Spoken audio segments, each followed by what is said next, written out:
Comed y bebed hasta que os parezca distinto el hilo blanco del negro en el alba. A continuación, ayunad completamente hasta la noche, prescribe el Corán.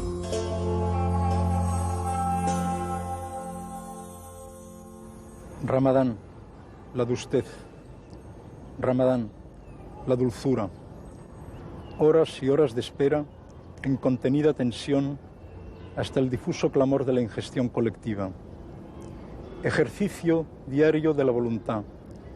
Extinción pasajera de los sentidos. Mortificación diurna.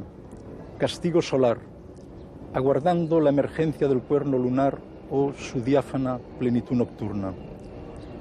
Ninguna ciudad como el Cairo para expresar sus cambios de ritmo cotidianos, sus valores de solidaridad social, su obediencia al precepto sagrado en el rigor y en la dicha. Noches de Ramadán en Han el Jalili, aledaños de la Gamá Hussein, barrios populosos de la Gran Medina, congregación insólita de fieles, devotos, noctámbulos, cofrades con su música y cantos, alborozo y piedad entremezclados hasta la dudosa claridad del día.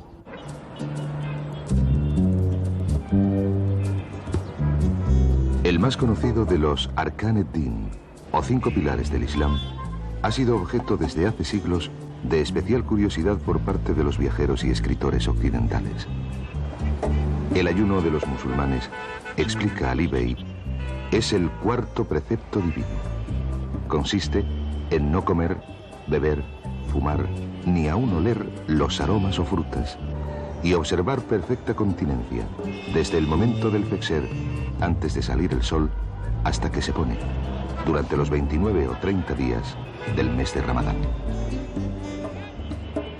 Como no se recatan de señalar, los forasteros advierten que los musulmanes se someten a él sin pestañear, con una fe y voluntad que les llena de admiración y de envidia. A pesar de la dureza de su trabajo, dirá uno de ellos, bregan de la mañana a la noche sin absorber un trago de agua ni una bocanada de humo.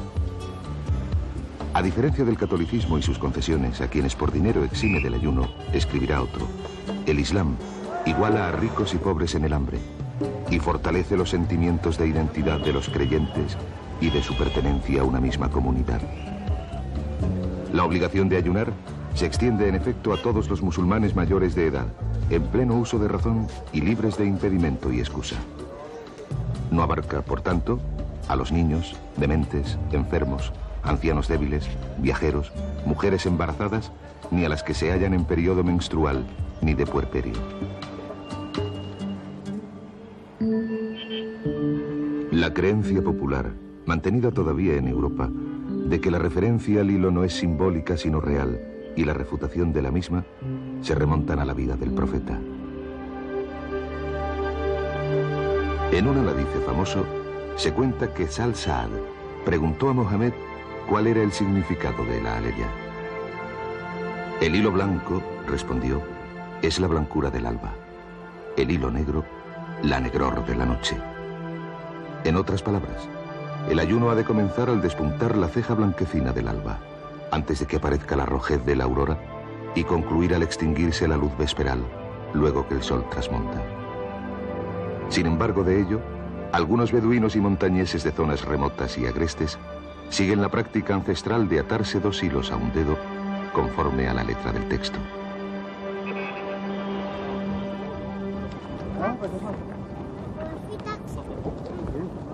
El comienzo del mes sagrado debe fundarse en una visión directa del novilunio.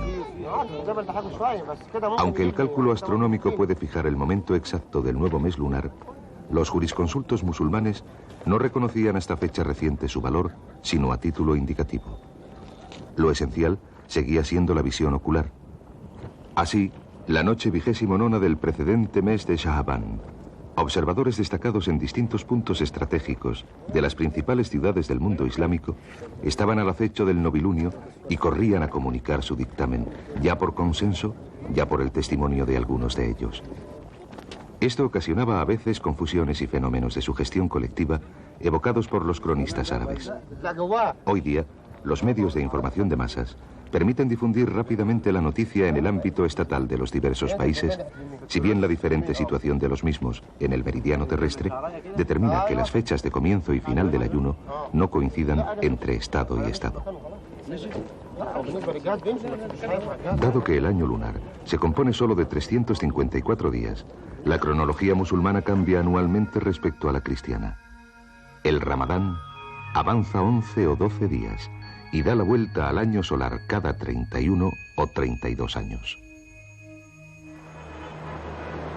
Para apreciar el valor social del precepto de Ramadán, nada mejor que visitar una ciudad como El Cairo a lo largo del día y la noche, en sus horas somnolientas de inactividad forzada y de animación callejera y exuberancia.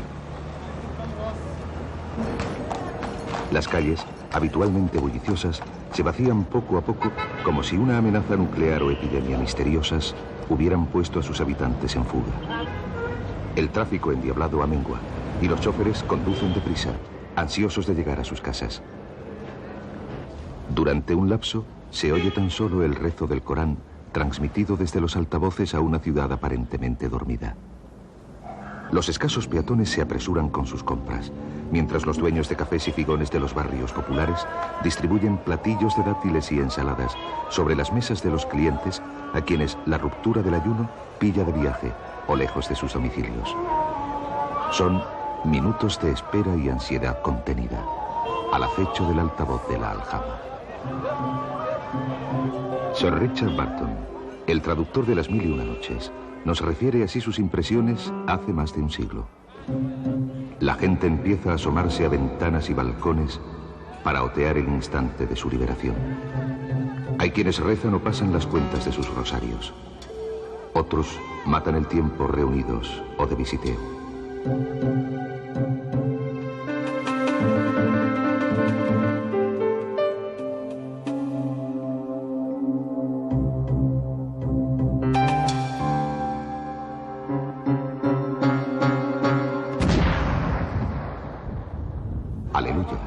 El cañón de la ciudadela retumba al fin y simultáneamente se difunde la dulce voz del almuédano con sus jaculatorias.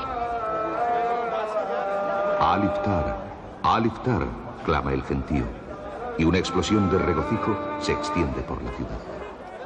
Hoy, Haga Fatma, o la peregrina Fatma, como se designa familiarmente al cañón, no dispara ya desde la ciudadela, sino desde un campo de deportes vecino al macabro de Kite Bay. Pero sus efectos son asimismo milagrosos e instantáneos. A diferencia del Magreb, en donde los fieles suelen romper la abstinencia diurna con un desayuno ligero, los cairotas prefieren un menú más enjundioso y rico. Entremeses de ordinarios sabrosos, platos variados, infinidad de pasteles y dulces de leche en los que se reconoce fácilmente la huella de la exquisita comida turca. Mientras las familias aprovechan la ocasión para reunirse y charlar con sus vecinos y amigos, entre bocado y bocado, los clientes de los figones cairotas de los alrededores de la Gamma Hussein ofrecen un cuadro más ajetreado y vivo.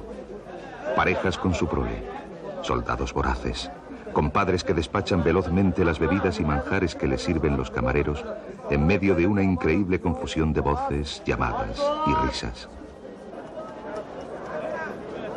Una vez concluido el festín, los empleados retiran con igual celeridad las mesas invasoras del espacio público y devuelven este a la masa de peatones, esperando la hora de la recena y repetición vertiginosa del rito.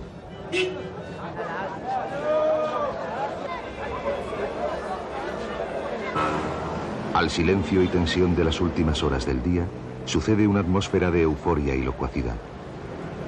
Las calles amodorradas se reaniman. Después de haber restaurado sus fuerzas, los comerciantes abren sus tiendas.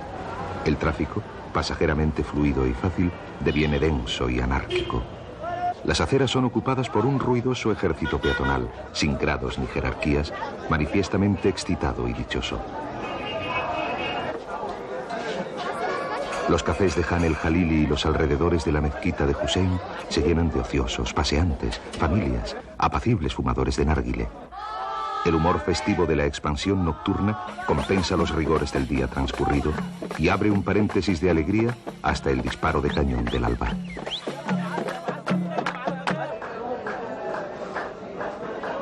Las prácticas esenciales de Ramadán incluyen la intención expresa de cumplir con el deber religioso antes del inicio del mismo, la ausencia de toda ingestión en las horas de luz solar, la abstención durante estas de todo acto sexual, cualquier sustancia sólida o líquida que, pudiendo evitarse, llegue a la garganta, romperá el ayuno. La prohibición se extiende igualmente a la cópula en todas sus formas. Los versículos del libro referentes al tema autorizan en cambio la comida y bebida nocturnas y la visita a las mujeres en las horas comprendidas entre la anochecida y el alba. La tradición ha añadido a estas prácticas indispensables otras muchas avaladas por el consenso de los jurisconsultos. Guardar la lengua y miembros corporales limpios de toda acción pecaminosa. Observar escrupulosamente la azala. Leer o recitar el Corán. Realizar en los 10 últimos días del mes el itikaf o retiro espiritual. El incumplimiento del cuarto precepto divino por causas de orden impersonal o personal, y entre las últimas, de índole involuntaria, obliga a una renovación de la intención y el cumplimiento posterior del ayuno omitido. Cuando la ruptura es deliberada, impone además una alcafara o expiación establecida por un juez competente en materias religiosas conforme a su arbitrio.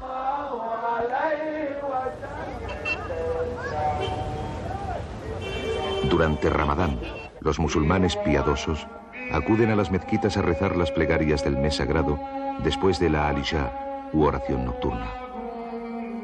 Esas preces, especialmente largas y entrecortadas de pausas, comprenden en el rito chafai, predominante en Egipto, 20 arracas, después de las cuales los almocríes recitan versículos del Corán.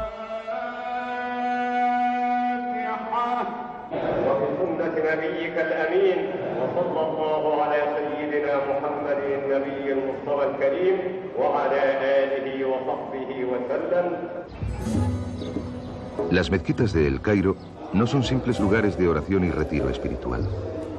Cumplen igualmente funciones de club social, escuela, sala de lectura, recreo o descanso. A diferencia de las iglesias, frecuentadas únicamente para las misas y rezos, albergan día y noche a una abigarrada multitud de fieles absortos en toda clase de ocupaciones. En el Azhar, Iyas ibn el-Asi, la aljama más antigua de África, situada junto a las ruinas de Fustat, grupos de niños siguen cursos de idiomas, matemáticas, geometría y gramática, enseñados gratuitamente por jóvenes piadosos. En el patio central, jarras de agua y rimeros de escudillas del iftar. Es el Maidad Rahman, o Mesa del Misericordioso, en la que, concluido la oración del crepúsculo, las mezquitas distribuyen alimentos a los menesterosos.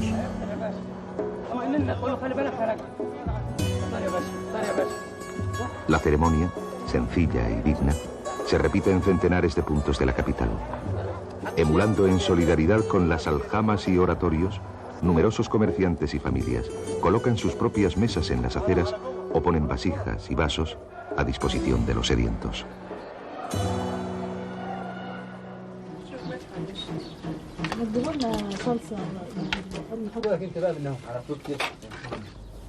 La índole social del ayuno robustece por otra parte los vínculos de solidaridad y conciencia identificatoria de los creyentes. Los preparativos de Ramadán, busca y condimentación de alimentos necesarios para el desayuno y azahar o recena, y sobre todo, sus cambios de ritmo, trastornan por completo los horarios y costumbres, tanto individuales como colectivos. Todo el mundo, incluidos los no musulmanes residentes o viajeros en el ámbito de Dar al-Islam, se ve afectado de un modo u otro por él. Cierre de restaurantes y cafés, modificación de jornadas laborales, diferentes horas de reposo y esparcimiento. Este ritmo igualitario, unificador, dislocado, aunan al burgués tangerino y al pescador javanés, al campesino egipcio y al empleado de oficina de Argel. 1.000 millones de musulmanes se sostienen y ayudan unos a otros con el ejemplo en las horas diurnas y comparten el alivio y solaz de las noches al absorber el primer tazón de harira o alumbrar el cigarrillo anhelado. Casi todos ellos han permanecido a la espera del disparo del cañón, zurrido de la sirena o boletín informativo de la radio que anuncian la puesta de sol y la licitud de lo vedado.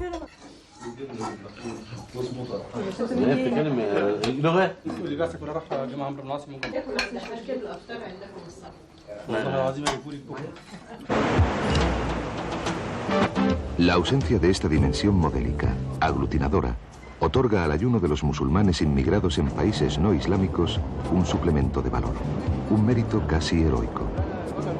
Los obreros magrebíes o pakistaníes, obligados a sujetarse al ritmo agotador de las cadenas de montaje, en medio de la indiferencia o incomprensión de sus colegas y jefes, deben realizar un esfuerzo aislado difícil de soportar. El rostro de algunos de ellos, en los vagones de metro parisiense, cuando después de una larga jornada de trabajo y privaciones, se dirigen a sus modestas habitaciones con la bolsa cargada de bebidas y alimentos, refleja, a simple vista, su animoso cumplimiento del cuarto pilar del Islam. Por esta razón, muchos inmigrados escogen el mes de vacaciones anual en el que se reúnen con los suyos, precisamente en Ramadán. Mientras bastantes personas y familias burguesas occidentalizadas viajan del Magreb y Oriente Próximo a Europa a fin de escapar a la presión social o legal que les impone el ayuno, sus compatriotas de clase humilde efectúan el periplo inverso con objeto de reconfortarse y vivir los rigores y dulzuras del mes sagrado en un ambiente más arropado y cálido.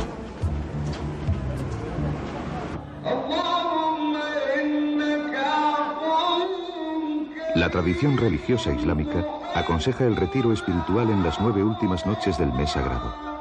Los hombres devotos se abstienen entonces de todo contacto con sus mujeres y se recogen a orar y meditar en las mezquitas. Según consta en los manuscritos aljamiados, nuestros moriscos seguían dicha práctica y la denominaban novena. En algunas aljamas de El Cairo, como las de Hussein y Sayyida Sineb, la afluencia nocturna de fieles crea un extraordinario bullicio hasta la oración del alba. Al despertar el día, madrugadores apresurados y piadosos noctámbulos se desperdigan en dirección a sus domicilios y centros de trabajo por los 4 puntos cardinales de la capital.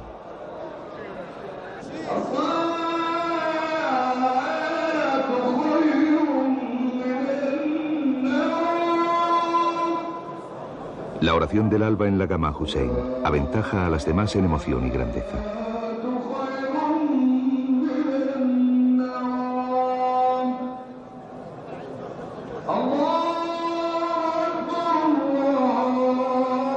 Millares de fieles aguardan durante horas el comienzo de las preces en el interior del templo, mientras una marea humana pugna por entrar en este como atraída por el vórtice de un remolino. Menestrales humildes, campesinos de inmaculadas galavías, artesanos con el fervor pintado en sus rasgos, repiten las aleyas de la Fátiha. Muestran las palmas abiertas con ademán implorante. Las estregan con unción a sus mejillas. Elevan conmovidos los brazos hacia la divinidad protectora.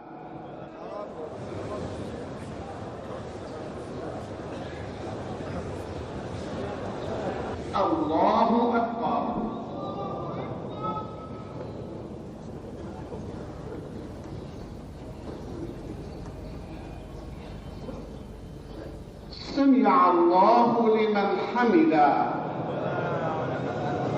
Obedientes a la voz del imán, se incorporan, inclinan, prosternan, ejecutan el suhud con la frente en tierra.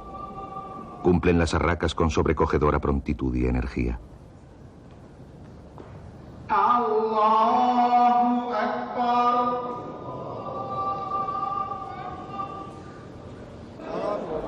Algunos rostros rudos aparecen surcados de lágrimas. Labios bellos, rotundos repiten con voz desgarradora la profesión de fe islámica.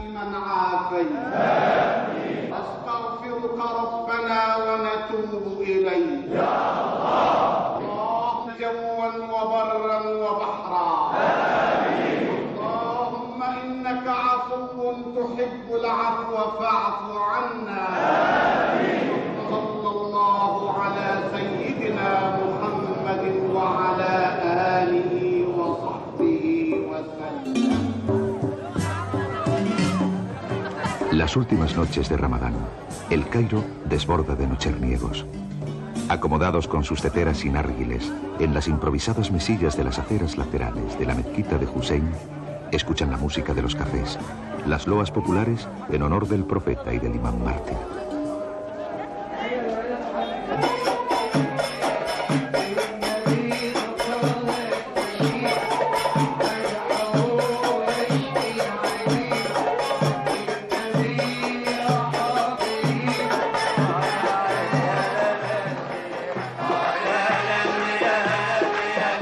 Asisten a los espectáculos culturales de El Guri, protagonizados por orquestas y cantores de diferentes lugares de Egipto, en medio de un público insomne y arrebatado.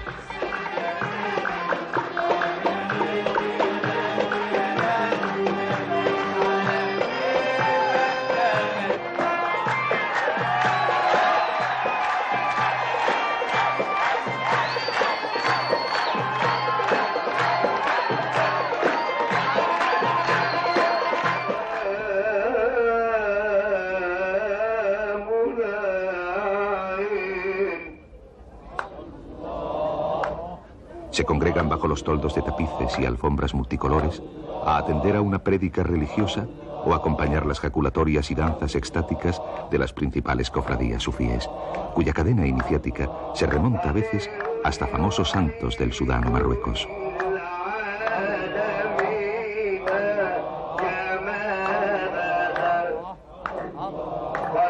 Repetición incesante del nombre de Alá o grito de Al-Hay, con la misma recogida exaltación que sus hermanos de Tánger o Samarcanda.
La oración especial para el profeta, al amanecer del día de ruptura del ayuno, convoca a decenas de millares de fieles en la inmensa plaza de Mustafa Mahmud.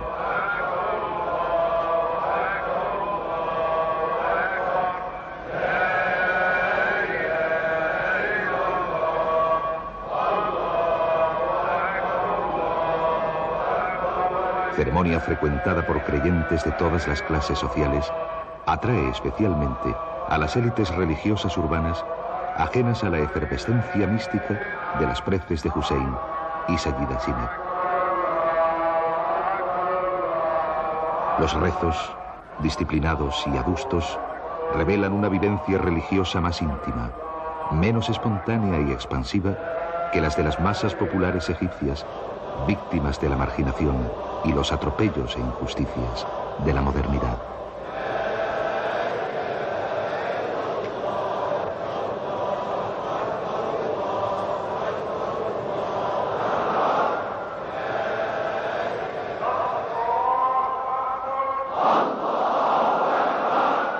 El día siguiente, el pueblo egipcio dará rienda suelta a su dicha. y ningún forastero podrá sustraerse a ella. Felicidad compartida, inmediatamente contagiosa, que se propaga a quienes la observan y aureola a sus protagonistas de una delicada belleza moral. Conciencia de haber cumplido el cuarto precepto divino y conquistado su derecho a la alegría en un ambiente embebido de paz y benignidad.